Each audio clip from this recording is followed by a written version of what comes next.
জুতো খুঁজে পাচ্ছি না। দেখো খাটের নিচে। বাবা, আমার হাত ঘড়ি পাচ্ছি না। দেখো টেবিলের উপর।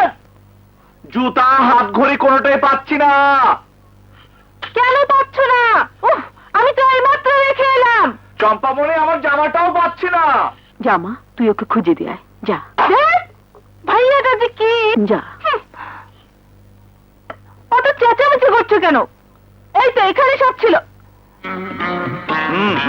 কি দেখছিস?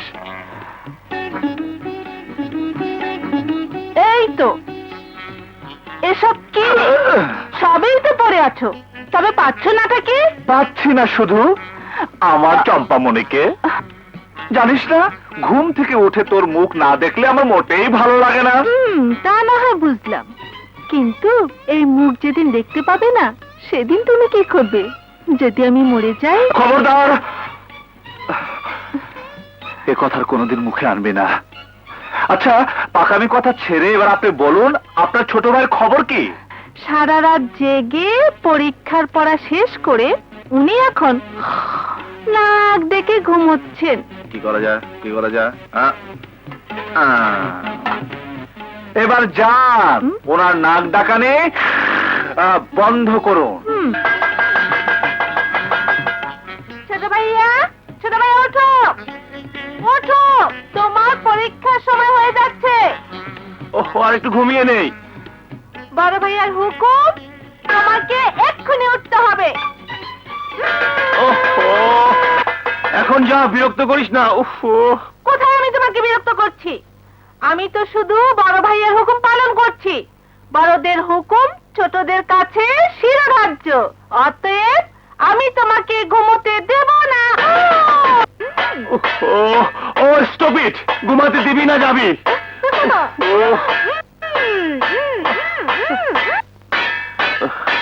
প্লিজ মাই ডিয়ার সুইটহার্ট, একটু ঘুমাতে দাও, নইলে পরীক্ষা হলে ঘুমিয়ে ঘুমিয়ে পরীক্ষা দিতে হবে। Please. No no brother, no more sleep. মা ভাইয়াকে ডাকবো? মা ভাইয়া, ভাইয়া। এই, এতে হাসার কি হলো? বেশি হাসলে কাঁদতে হয়। এই, একটা কথা শোন। কি বলবে বলো। বড় ভাইয়ের হুকুম তো সহজে পালন করা হয়, এবার ছোট ভাইয়ের জন্য কিছু একটা করুন। মা, একটা কথা বলবো, শুনে রাগ করবে না তো? কি এমন কথা বাবা?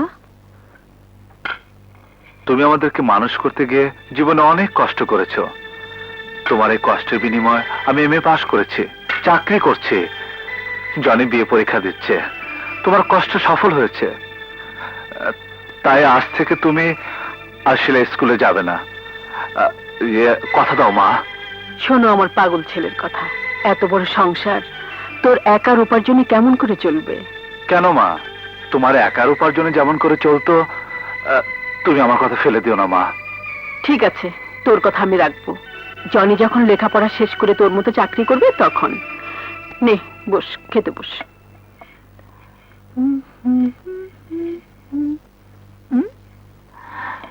আরে বড় ভাইয়া, তুমি কার জন্য বসে আছো? ছোট ভাইয়া পরীক্ষার 12টা না বাজিয়ে নাস্তার টেবিলে আসবেন না। এই, এই বাড়িতে আমার নামে কোনো কুটনামি চলবে না। সময়ের ব্যাপারে আমি ভীষণ পাঞ্চুয়াল। বস। কি বলো ভাইয়া? হ্যাঁ, তা তো দেখতেই পাচ্ছি। সামনে পরীক্ষার রেজাল্ট ভালো না করতে পারলে বোঝা যাবে আপনি কেমন পাঞ্চুয়াল।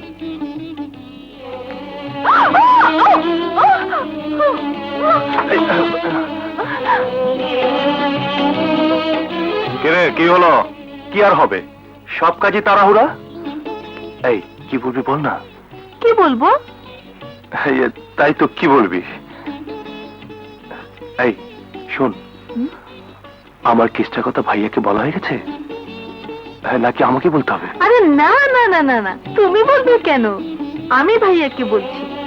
তাছাড়া এত বড় একটা দায়িত্ব দিয়েছো, ভাইয়াকে না বলে কি আর পারি?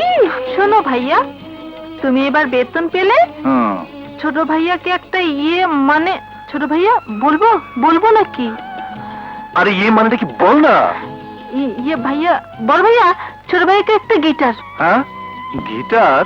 জানো ভাইয়া, ছোট ভাইয়া বলেছে এবার তাকে নতুন গিটার কিনে না দিলে সে কলেজে যাবে না, পরীক্ষা দেবে না, খাওয়া দাওয়া কিচ্ছু করবে না, লেখাপড়া সব বন্ধ করে দেবে। কিরে, তাই বলেছিস? বলেছি ভাইয়া, তবে এতটা বাড়িয়ে বলিনি কিন্তু। পরীক্ষার রেজাল্ট ভালো হলে সব হবে। হিপ হিপ হুররে, বড় ভাইয়া জিন্দাবাদ, চম্পামণি মুর্দাবাদ, মা জিন্দাবাদ। জনি, মা, এই যে মা, মা আজ জনির পরীক্ষা শেষ আর আমার পরীক্ষা শুরু।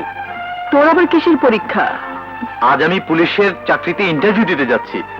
একটু বড় করে দোয়া করবেন যাতে চাকরিটা আমার হয়ে যায়। ঠিক আছে ঠিক আছে, দোয়া করি, বড় করে দোয়া করি, আল্লাহ যেন তোর মনের আশা পুরা করে। মা,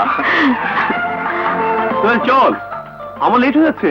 কি হলো ছোট ভাইয়া, আজ আমাকে ফেলে তুমি অ্যাডভান্স পুলিশ অফিসারের সঙ্গে চলে যাচ্ছ? আজ আপনি ক্রিং ক্রিং রিক্সা যাবেন। চলি ভাইয়া, মাসি কোথাও মা চলি।